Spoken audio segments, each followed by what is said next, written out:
In front of me is Samsung Galaxy Tab A11 and today I would like to show you how you can download and apply Rosemary font.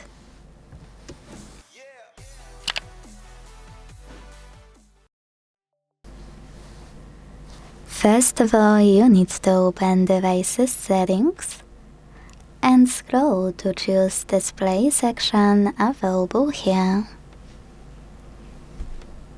Now scroll again and this time choose Font Size and Style to access Font Style section.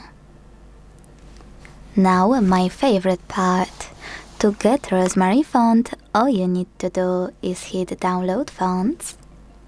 Tap on this tiny icon right next to Rosemary one and wait for it to be ready. Then go back and apply it by simply clicking on it on the list. As you can see, mine was successfully applied. Thanks so much for watching. If you enjoyed this video, don't forget to leave a like, comment and subscribe. Bye!